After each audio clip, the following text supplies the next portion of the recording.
We are back. Welcome to That's Hard Golf, round one, hole 12. It's your boy AC, man. I'm joined by, Britt. that's it? That's it. That's it. That's it. Okay. AC and Britt, man. Good to see you. You too. Good to see you. How you been living, man?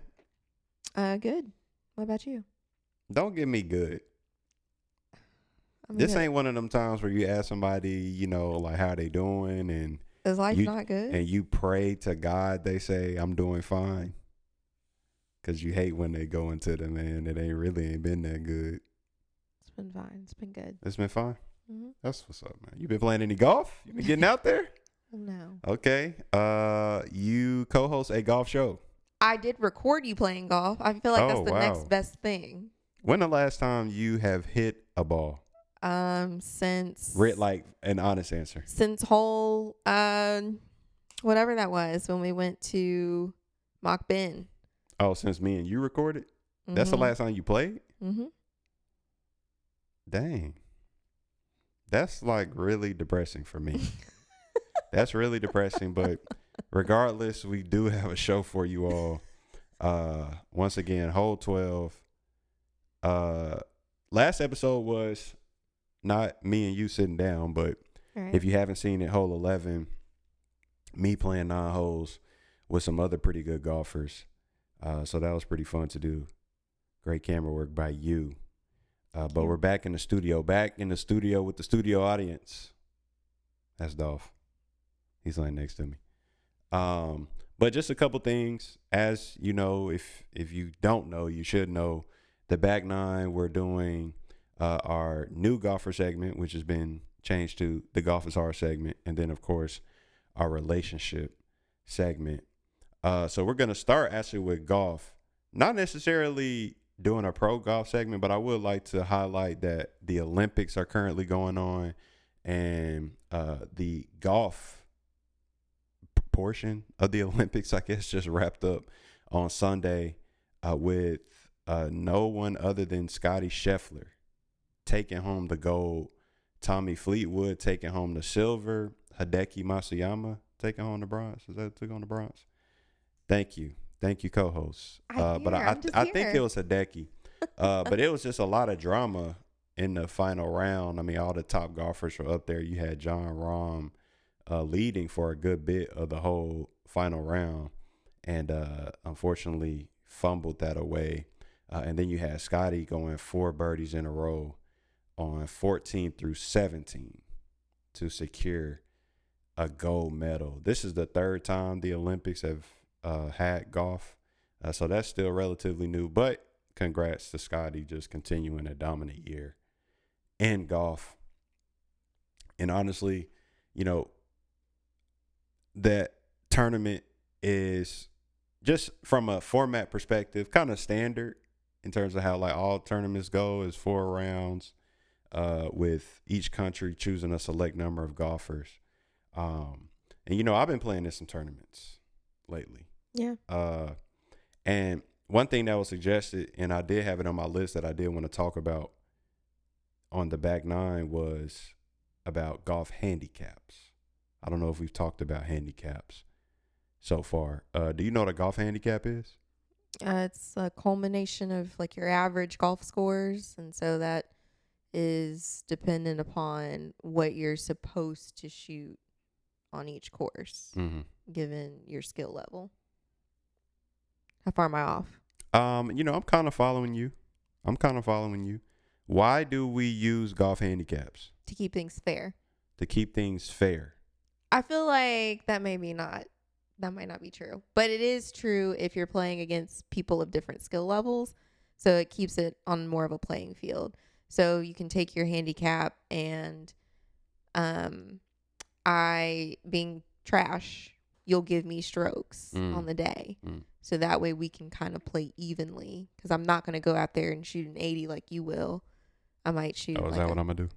I mean, I don't know. You've been balling, so, What else? What else have I been doing? Nah, go ahead. So it'll keep things fair. It'll keep things competitive. So you're not just blowing me out outright. Yeah. Outright. Yeah.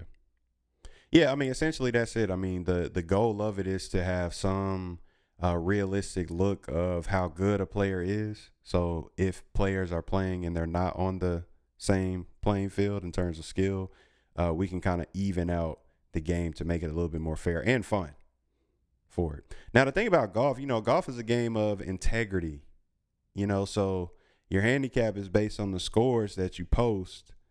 The lower the scores that you post, the lower your handicap. The higher the scores that you post, the higher your handicap. So when you play somebody and they tell you their handicap, I mean, that's supposed to be a kind of realistic look of how good that player is. Of course, a player can play great one day, so they can play a lot lower than their handicap, or they can play a lot worse than their handicap. Like, that can happen. But I think it's just, a very important thing in golf that if you are going to hold a handicap, that you just try to keep it as accurate as possible. And I would say that if you are new to golf and you started playing, I actually didn't establish a handicap for many years, mainly because I just never thought I was good enough to have a handicap. Now I understand that it doesn't matter how good you are. It's good to have some type of handicap. This is pretty much one of the most concrete ways to know if you're improving is to see your handicap come down. Otherwise, it's kind of hard to tell. But if you're posting your scores and you're viewing your handicap, whether it be you starting at, I think the highest it can go is 56. That's the highest it can be. This would be like, on a good day, you would shoot 130 something, 128, 130. I don't know. I don't know the math, but it's around there. So that would be like the highest it can go. And then of course you would love to see it go down to, a 0, which would mean you're a scratch golfer, top 1% golfer in the world, or even a plus handicap, which means you are a pro. Do you know your handicap? 56. I don't think you a 56, babe. I do. I think if we went and played 18 holes and you counted every ball, I think you could shoot 120. I mean, you're just optimistic because you're my husband, and I appreciate that. Nah, I didn't been out there with you. The people have seen you. Yeah, they see me slaw out. No, I seen you par. Okay, and then they saw me slaw out. And I seen you get off the tee recently. That's why I'm disappointed to see that you ain't been playing. It's hard and it's hot. It's hard and it's hot. It's hard and it's hot. It's hard and it's hot. No, but once again, I think if you're new and you're starting to play, it's good to establish a handicap. And also, if you're ever playing against somebody else and y'all trying to find a fair way to, do your game, then, you could say, hey, I'm a 30 handicap and they could be a 10 handicap. And it's like, all right, give me 20 strokes on the day. And, we can all feel good about that. But unfortunately, I play in a lot of tournaments. Some tournaments are net, which means that our handicaps are applied. And you would hope that somebody's handicap is pretty realistic or, they true handicap. But unfortunately, I won't know, and nor will the tournament host know exactly if your handicap is true. So you could come in, say you're a 30 handicap, and then you may actually be a 15 handicap. And now you about to work everybody because you're getting all these strokes. I mean, they could set some standards in place, and correct me if I'm wrong. Couldn't they set it to where like you have to play X amount of rounds before you are able to enter this tournament to keep it kind of fair to see what your game has been more consistently? I mean, I guess certain tournaments could say, hey, you got to have this many rounds recently within a set time frame. But it's just, I don't know. I mean, would that really be fair to somebody who, just ain't been playing a lot lately because they've been busy or something, I mean, then it's not fair for them to use their handicap that was in there because that's not really true to them. I mean, it could be true, It could not be. I mean, that's the case with everybody. I mean, my handicap cannot be true. I could be posting a bunch of rounds and they not my true score. So okay, well, we're going to hold everybody to a high standard for honesty's sake, but for transparency's sake, for the sake of the tournament. Yeah. And keeping things on a more level playing field than they already are. Is that not a possibility? I just don't know how. I mean, you could definitely implement, hey, like you gotta, like this is a requirement to have this many rounds in this amount of time. But I just don't know if that would truly help with, people not having integrity because once again, I could just start posting scores. Okay. I'm thinking of an ideal situation where everyone is honest and everyone is keeping their score. If everybody honest, then it don't even matter. That's my thing. If everybody honest, then we don't need to have no stipulations. What is your handicap? And somebody give you your handicap. Now, if you're saying, well, if you haven't been playing lately, you don't have a true look of your game. I Correct. mean, where I don't think your last handicap should be too far off. And if anything, it should be lower than what you are currently, right? Like, it would be better than what you are since you ain't been playing. Like, I don't know. You might ball out one day. I mean, but that's any day. That's true. That's any day.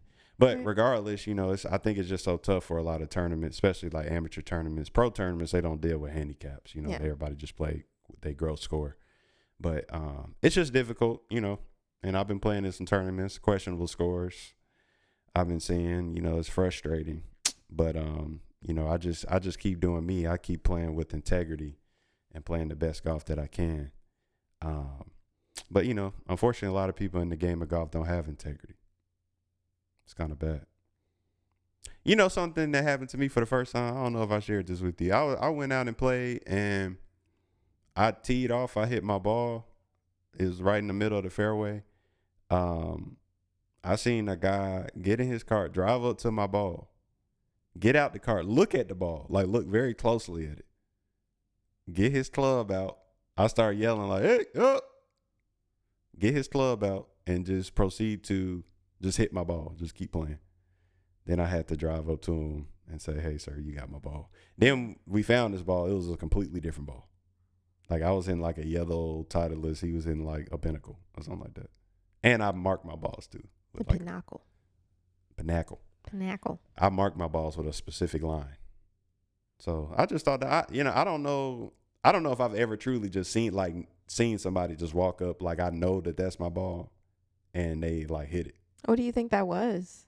Just him trying to have a better lie? I don't know. The advice? No, I think he was on a different hole. Yeah, he was right? on a different hole. Yeah. I just think he was completely clueless. So one thing that do bother me is when somebody looking for their ball and I'll be like, "What type of ball you playing?" and they don't know.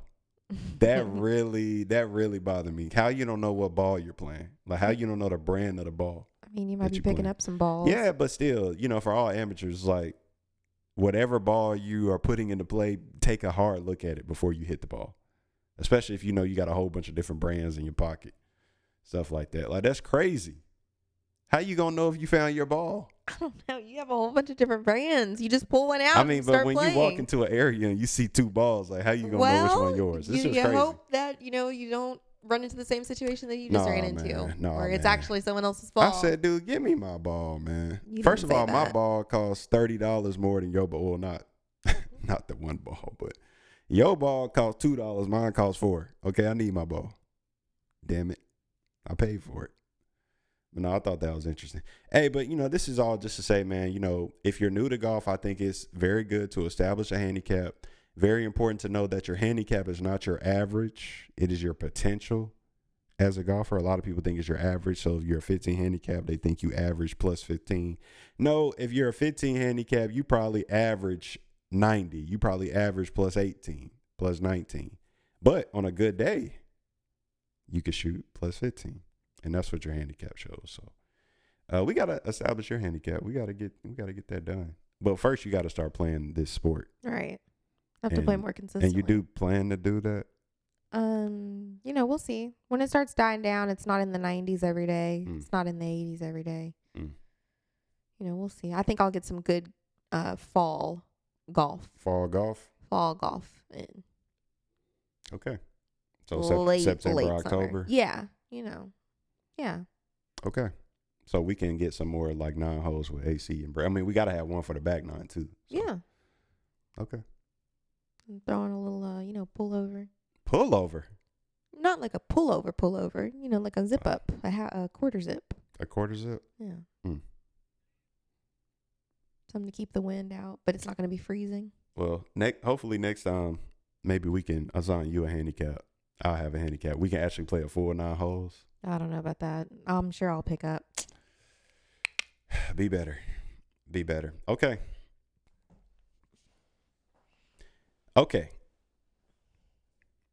In 2024, how long? First of all, is there a cap on being engaged? Like, in terms of like length of time? Like, is there truly a cap? Like, ain't it all circumstantial? Sure. Isn't it a little suspicious? No, you have some further questions if it seems to go longer than 3 to 5 years. I mean, I would say most people is like, I think their excuse would be, we're like trying to save for our dream wedding or something like that. Like, that's what I would think. 3 to 5 years? Yeah. 3 to 5 years? Yeah, Do you personally maybe. know people that have been engaged for 3 to 5 years? I would say 3 years would be max, and everyone that I know is 1 to 3, 1 to 2.5. Mm-hmm. So is that kind of the limit? Like, is that how long is reasonable to be engaged? I have questions if it's longer than. I have questions if it's longer than 3 years, and I have concerns if it's longer than 5. Because, like, what are you doing at 5? Well, let me ask you this. Like, let's talk like even pre-engagement. So, like, how long is it too long to be in a relationship before you get engaged? I don't know. I mean, I feel like we've As talked an about that adult. at one point. Yeah, as an adult, it's a little weird. Things just move kind of quickly sometimes. So could be 4 years before I'm like, what y'all doing? So Like four to five. if people in a relationship for 4 years and they not engaged, you would start asking, like, you would think that something is up. How old am I? We our age right now, we 30. Yeah. I just think when you get older, you kind of know what you want. Like you kind of have a purpose. So you're either having fun, and if that's the case, then okay. Both of y'all, I hope we're on the same page about that. You know what you want right now? I'm married and have been married. I'm just talking about if you wasn't that. I- You would know what you want? I mean, it depends. It depends on what I had done previously. I feel like at our age, people either know that they want to continue All right, if you having left fun. me, not you left me, but if we weren't together, I would not be looking to marry. I would not be looking to marry. and that's my thing. Like, you would know what you want. Yes, I would be looking to have some fun. The hell? See, now I gotta cut. Now I gotta cut this. Now I gotta cut this. Cause you about to piss me off. Don't piss me off. But I don't know, man. I don't think it's no cap on that personally. Now I'm gonna go ahead and say I don't think there's a cap on how long we need to be in a relationship before we get engaged because, marriage just may not be what you want. I just said that. What you mean, babe? I literally said you can do whatever if that's what y'all doing and y'all are on the same page about that. Y'all ain't gotta have no cap. Then go ahead, continue doing whatever you're doing. But that is not the case. That's not the case. One person wants to go get married and one person don't. And that's a problem? In their relationship, yeah. Yeah. Well, I mean, like, I feel, and you know how I feel about marriage, and about being sure before you are engaged with somebody. You got to go through some stuff, but what if the first 3 years is just a little too smooth? Like, I don't think that's good personally. You got to go through a little turmoil. You got to go through some life change. That's how you know that somebody is probably a good fit for potentially being with them forever. So what's your cap? I mean, I think 7? Yeah, 6? I think once you get to about 7 years, if you're not sure, that I just don't think you are being intentional about being sure. If that makes sense. Like, if you're not sure by 7 years, then I don't think you were taking the steps to, like, truly discern if your significant other is your forever partner. I would agree with that. Let's knock that down to 5 then. How do you feel about 5? Because you can go through some things in 5. I don't know. You might be right. I think you're going to go through at our age, because again, we're not 30. talking about children. I think at our age, you can go through some things in 3 years. I think 7 is excessive. I think you don't know what you want, or you don't. I mean, actually, that's it. You don't know that you want to be married. You're not being intentional. Like, I can agree with both of those statements at 7. 5, I would say probably would be the limit. I said 3 at first, but you convinced me otherwise. So now I'm going to bump it up to 5. How do you feel about 5? I mean, 5 is fine. Like, to me, that's reasonable. Like, I don't think that's an unreasonable cap. But you still think that's still too soon? No. I don't think that's too soon. No. I just said it was reasonable. I don't think that's too soon. We were talking about the max cap. I was saying 7. I wasn't saying 7 at a minimum. Oh, okay. I'm saying 7 at most. Maybe 4 to 5 at minimum. But it's like, if you're thinking about getting married, then, well, if marriage is truly something you want and you're dating for marriage, Right. and I agree with you that it shouldn't be too long, but also it's definitely something you don't want to rush. And the 1 year, 2 year, not to say that it won't be successful, but Right. How you gonna hate on people's no, marriages, people will be people's married engagements? in 6 to 12 months and be together forever. Yeah. So that's fine. Sometimes you can catch that lightning in a bottle, but I had to put in some time. I had to see what was up with you. You were also a child. You were a I had child. to see what was up You had braces.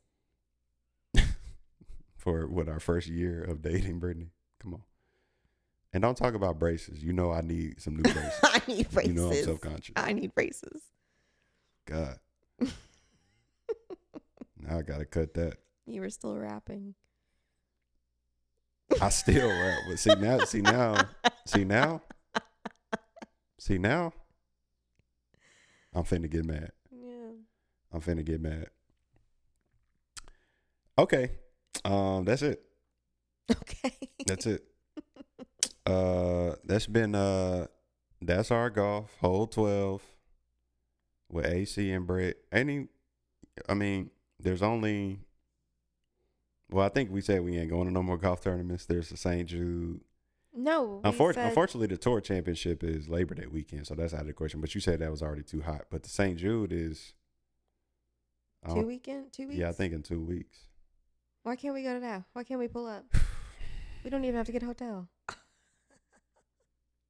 We'll keep y'all updated on if we're going to attend another golf tournament. That'd be lit. Would it? I think so. Well, we'll keep y'all updated on that front. Hopefully we can get you out for some golf, get that recorded. We do got some pretty cool content coming up, so stay locked in with us to finish out the back nine for round 1 of That's Hard Golf. Be sure to follow us on Instagram.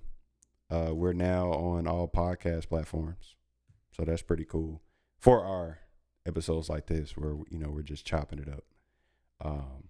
But yeah, go get that handicap, go marry that girl or guy, and just stay locked in, man. Stay locked in, keep your eye on the ball.